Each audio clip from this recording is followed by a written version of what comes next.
Mister na iwanan ang kanyang misis sa isang gas station nang mag-stop over patungo sa kanilang bakasyon. Kapag magbabakasyon ng isang pamilya, aligaga ang lahat na walang maiiwanang mahalagang gamit. Pero ang mister na ito mula sa France na magbabakasyon sana kasama ang kanyang pamilya, hindi nga nakaiwan ng gamit. Pero naiwan naman ang kanyang misis. Kung patuloy pa rin ba ang bakasyon ng pamilya? Alamin.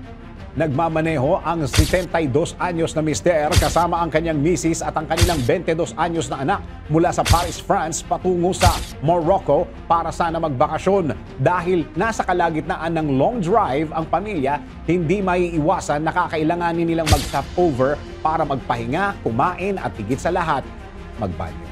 At isa sa mga ginawang stopover ng pamilya, nagmaneho ang mister paalis sa gas station bandang alas 4 ng umaga para ipagpatuloy ang biyahe sana. Pero makalipas ang 4 na oras matapos magmaneho ng 300 kilometro, sakalang napagtanto ng mister na wala pala sa sasakyan ang kanyang misis at naiwanan ito sa gas station.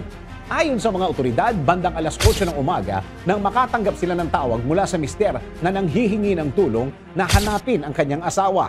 Sa kasamaang palad, hindi matandaan ng lalaki kung saan gasolinahan at kung anong oras niya ito naiwanan. Nakatulog din umano ang kanyang anak sa biyahe kung kaya wala itong maitutulong sa paghahanap sa kanyang nanay. Dahil nahirapan ang mga pulis sa paghahanap sa babae, pinagsuspetsahan ng mga ito na sinadyang iwanan ng mister ang kanyang misis. Mabuti na lang at na-track ang cellphone ng misis at natagpuan ito sa isang service station 300 kilometers ang layo. Ibig sabihin, 4 na oras na itong nag-aantay na balikan siya ng kanyang mister. Samantala, bago patuluyin ang pamilya sa pagbabiyahe patungo sa kanilang bakasyon, nagsagawa pa rin ng investigasyon ng mga pulis at napatunayan na hindi naman talaga sinadya ng mister na maiwanan ng kanyang misis.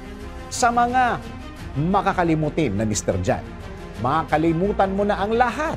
Huwag lang ang anniversary niyo, lalong-lalo na misis mo. DWIZ Research Report. Report. Thank you for watching. Tuloy lang ang panonood at pakikinig ng tamang balita sa DWIZ News, DWIZ News FM Regional, DWIZ News TV, Aliw Channel 23, nationwide. Mag-follow, like, subscribe, at i-share ang aming mga social media accounts.